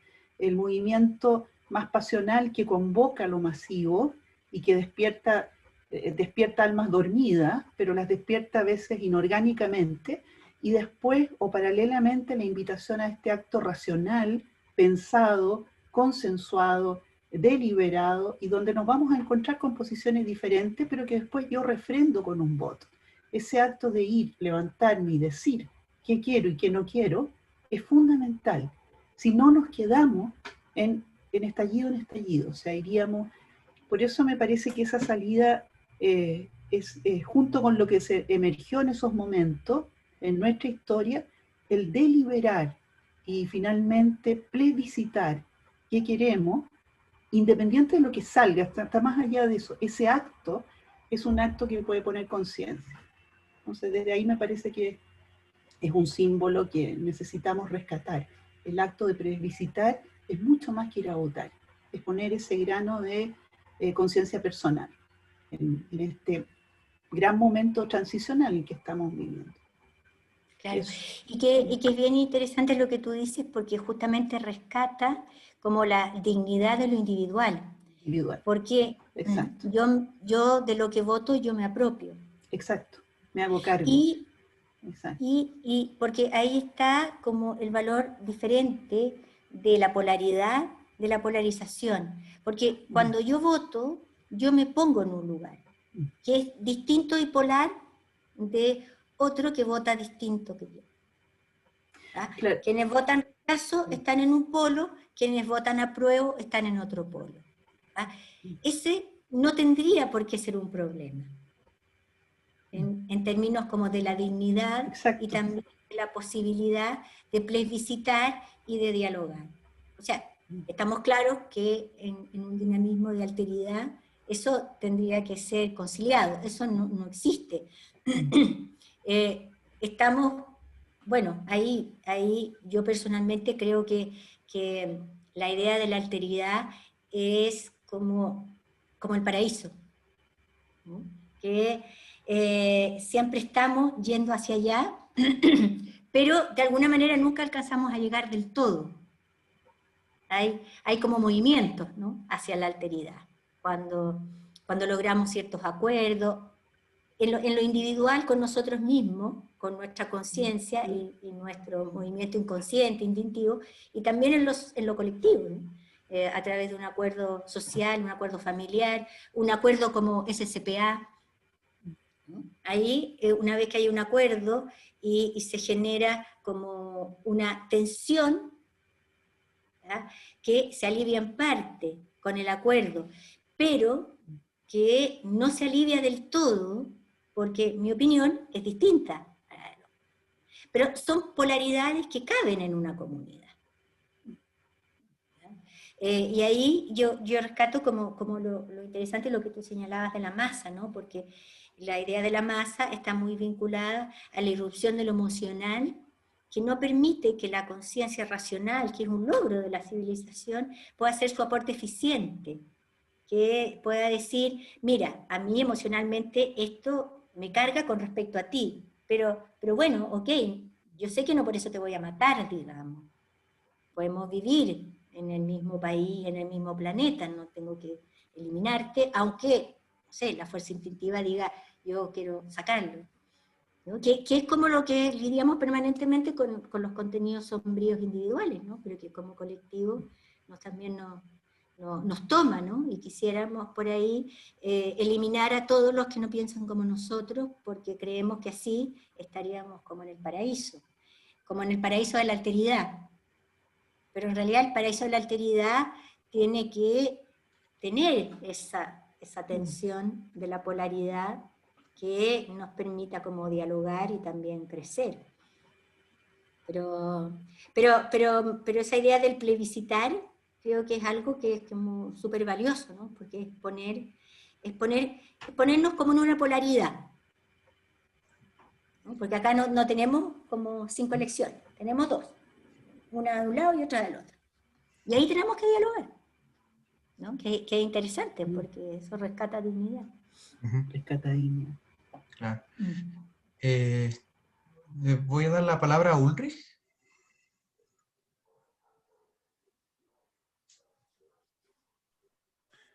Bueno, gracias. Hola, Gracias, Ulrich.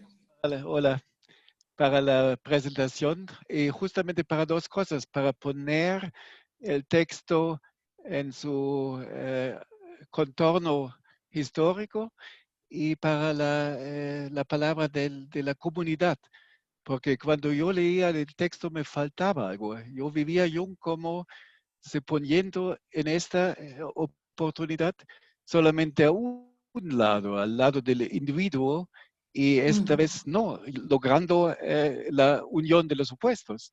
La sociedad o las masas en el texto me parecían lo malo, de una manera que hay que, no sé, que eliminar, combatir, y creo que ahí me faltaba la perspectiva de desarrollo, que el individuo necesita un contorno que les da la posibilidad de desarrollar su individualidad. ¿Ya?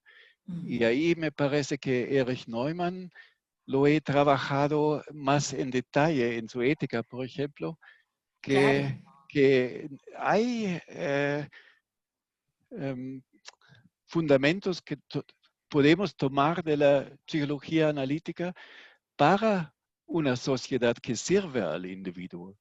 Y en ese contexto me pensaba también que eso sería quizás una meta muy grande para la Constitución, que sea una Constitución que de verdad sirve a la individualidad y de cada uno.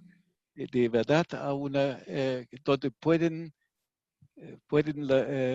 ser la gente individuos propios, pero en comunidad. Y también esa palabra de comunidad me sirve porque es algo más grande que el individuo, pero no tan grande como la sociedad donde el individuo está eliminado. Hay algo entre medio, el grupo, como aquí, el grupo donde se puede intercambiar. Y creo también, por ejemplo, en la Constitución hay que tener derecho y lugares para convivencia, para que pueden crecer algo como el verde de la sociedad que puede crecer en comunidad, ¿ya? Algo así. ¿Ya? Sí, yo creo que el rescate de esta idea de la comunidad es importante en el texto, ¿no? Porque si nosotros pensamos la idea general de Jung, que la individuación nunca es a solas, claro que necesitamos una comunidad. Necesitamos un otro, ¿no? Como la otredad, ¿no? Que nos ayuda a desenvolvernos. Y la comunidad es, para mí, el lugar donde se lleva a cabo esto, ¿no? Que es más ampliado, como dices tú, pero aún más ampliado que lo familiar, pero no tan ampliado como la sociedad, ¿no? Como por ejemplo la comunidad junguiana, ¿no? Que nos agrupa en la SCPA, y que si lo pensamos en términos como de nuestra realidad actual, a través de los grupos de WhatsApp, ¿no? Que es una manera de hacer comunidad en este tiempo, uno ve los grupos de WhatsApp, ¿no? Como estas dinámicas, ¿ya? Donde hay pelea, la gente de repente se sale del grupo, después vuelve al grupo, ¿no? Y hay toda una dinámica ahí como de distanciamiento, y me imagino que a todos nos ha pasado en los distintos grupos, de repente se silencian los grupos, y de repente aparece una voz, que siempre es una voz conciliadora, que reabre de nuevo la dinámica del grupo de WhatsApp. Creo que de una manera es un ejemplo de cómo se puede hacer comunidad, ¿no? En la reflexión de la interacción con el otro, pero estando en una identidad común, como puede ser la SCPA, como puede ser nuestro barrio, nuestra comuna y nuestro país también, en cierta dimensión. Así que sí, yo también concuerdo contigo que bueno, quienes de ganar el apruebo con asamblea constituyente, y tendremos que elegir muy bien a quién nos va a representar para la redacción de una constitución que nos represente. Y esperemos que sea una lucha constructiva hasta ahí. Bueno, si nosotros si individualmente nos comprometemos, ¿ah?, con quién elegimos, en el caso de que, y como todas las encuestas lo dicen, pero hasta que no sea o efectivo no lo es, si cada uno se compromete con quién elige, como conciencia, tendrá que confiar que va a estar representado, ¿no? Sí, vamos a dar la palabra a Ani. Sí, ahora sí. Gracias. Hola, Ani. Hola a todos.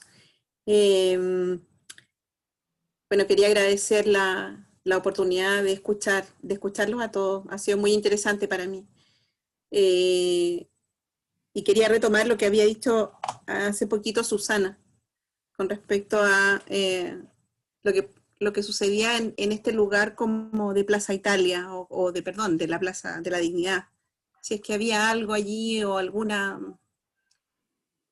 una impronta antigua que nos hacía regresar a ese mismo punto. Y recordé algo desde hace años atrás, unos 6, 7 años atrás, que por esas casualidades del destino me reuní con Carmen Pinto y José Miguel Valenzuela por una investigación, o había el interés como de abrirse a todo lo que era el simbolismo antiguo de los pueblos originarios.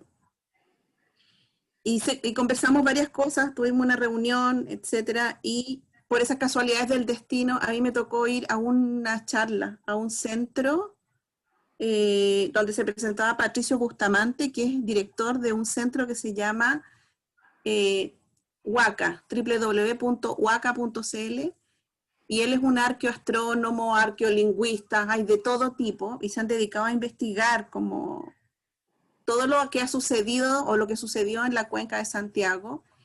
Y contaba él que Santiago, el río en aquel entonces, Mapocho, tenía 2 brazos que se abrían, uno en el Mapocho original, en el Mapocho que quedó actual, digamos, y otro brazo que se abría por la Alameda. Y se le conocía como el Cusco del Mapocho, porque era una tierra muy pródiga en alimentos, y cuando los incas venían desde el norte conquistando la zona sur de América, muchos pueblos fueron siendo empujados, ¿no?, hacia la zona sur, y fueron recibidos en la zona de la cuenca de Santiago, particularmente entre 3 cerros, que eran 3 apus. El Cerro Blanco, que era el Apu Huechuraba, el Apu Huelén y el Apu Tupahue, que es el San Cristóbal, que eran cerros en donde se producía un microclima y había mucho alimento. Entonces, ese sector fue un sector en donde se reunieron distintas comunidades con distintos orígenes y tuvieron que convivir por mucho tiempo mientras se iban redistribuyendo y mientras se venía, digamos, la conquista incaica. Y se plantea que en ese lugar no hubo guerra, sino que se generó una conversación y un diálogo. en donde los incas efectivamente logran hacer un diagrama de lo que iba a ser la ciudad en general. Y entonces surge este dibujo de la ciudad, y que por ahí, creo que el otro día lo leí en un diario también, y que por ejemplo la calle Catedral tiene una orientación particular que nos permite ver la luna en cierta época del año asomando por un cerro que también se considera sagrado, y que coincide con un equinoccio o un solsticio, no me acuerdo bien, pero estos investigadores están dedicados a eso, y es muy interesante porque uno va encontrando elementos que cree que no existen, que la ciudad se los tragó o quedaron aplastados. Antes de la pandemia, ellos realizaban visitas guiadas por la ciudad de Santiago, en donde tú podías ir a ver, no sé, las tacitas a Huechuraba, etcétera, pero ibas entrando en contacto con eso. Y bueno, eso era lo que quería comentar, ¿no? Que efectivamente esta intuición que mencionaba Susana con respecto a que había un lugar de encuentro, que efectivamente sucedió, estuvo ahí, en ese sector. Había, como digo, el Mapocho se abría en dos brazos y era una tierra fértil, y ayudó a alimentar mucha gente y a armar un reino que se le llamó el Cusco del Mapocho por aquel entonces. Eso. Oye, pero interesantísimo, Ani, lo que traes, ¿no? Que por lo menos nuevo para mí, pero totalmente coincidente con la energía que tiene en ciertos lugares geográficos para la ocurrencia de ciertos fenómenos. Sí. Que son totalmente como comprensibles desde lo sincrónico y básicamente desde la energía que viene de la Tierra. Bueno, que tenemos ejemplos por montones en distintas partes del mundo, y que tenemos ejemplos por montones de cómo hay lugares como fuentes energéticas que han tratado de ser aplacadas, diríamos, como con nuevas conciencias. Sí. ¿No? Y eso lo vivimos por lo menos en América Latina con la conquista española y también la llegada de todos los misioneros, como sobre cada lugar que se considera sagrado por los pueblos como que habitaban antes de que llegaran los españoles instalaban un templo, ¿no? Como una manera de anular la energía que venía de ahí. ¿No? México. De los templos, en México se ve clarísimo cuando uno visita Ciudad de México, ¿no? Que es súper interesante. Pero eso es como una dimensión, probablemente los mismos pueblos originarios construyeron ahí un lugar sagrado, porque ya habían captado una fuerza de la naturaleza que está en ese lugar. Desde esa reflexión uno puede comprender por qué el pueblo mapuche se niega a ceder su territorio. Porque ahí hay una fuerza que está vinculada de que ahí están los ancestros. Exacto. No están en otro lugar.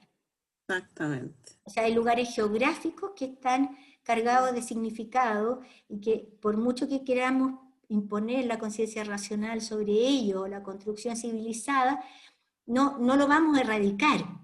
Y ahí es donde está este peligro de lo cual siempre habla Jung, de la conciencia unilateralizada, que se distancia del inconsciente arquetípico originario, que es donde están las fuerzas.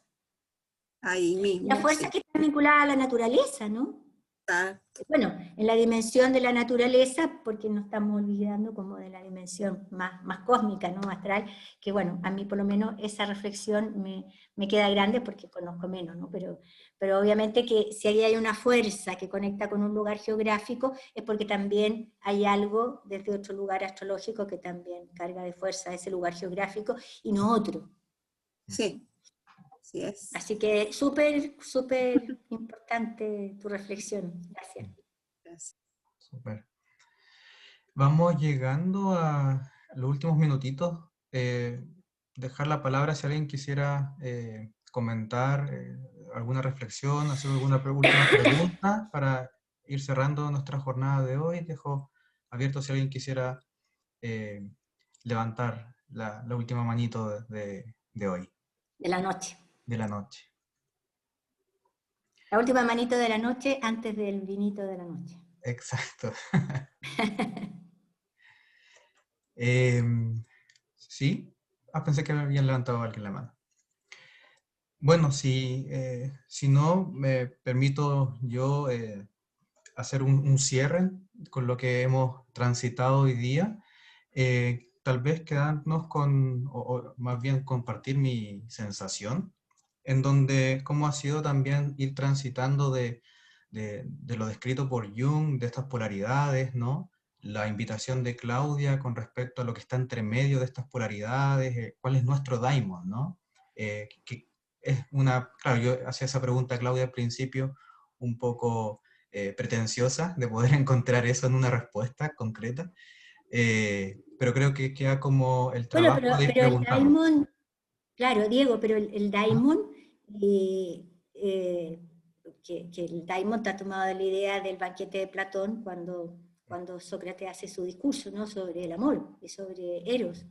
Es ese daimon, el daimon que conecta, básicamente la energía de Eros que nos conecta con nosotros mismos, con la naturaleza, y que en esa conexión rescata la dignidad del otro, no solamente del otro humano, sino del otro naturaleza, del otro vida.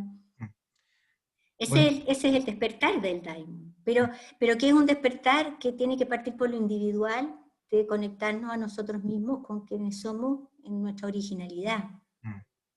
qué Para dejar hablar al hombre interior, a la mujer interior, al ser humano interior, tendríamos que decirlo, ¿no? Qué bonito lo que comentas, porque creo que nos da un buen cierre para esta noche, pensar en la relación de Eros con dignidad, plaza dignidad, territorio y creación de identidad, ¿no? Creo que estamos en un proceso de ir Ahí viendo, lo resumiste bien. de ir reparando nuestro Eros como chilenos, tal vez. Así que con estas conversaciones, con estas reflexiones, con estas invitaciones a seguir elaborando, quisiéramos darle las gracias por estar presente hoy día y en las jornadas también que quedan muy invitados, invitadas. Nos quedan 2 jornadas en octubre y noviembre, así que la invitación queda abierta. Por favor, sería ideal y genial poder encontrarnos nuevamente y seguir elaborando lo que haya quedado como quizás ahí pendiente. Nada más que agradecer a Claudia, muchas gracias por tus reflexiones, por abrirnos este espacio. Gracias, Diego, gracias a todos. Y a todos por Gracias, estar. Claudia. Muy buenas noches, que tengan un buen vinito. Gracias, Claudia. Gracias, Claudia. comité. Gracias. Gracias. Un abrazo. Buenas noches a todos, Gracias. saludos. Un abrazo. Buenas noches. Gracias.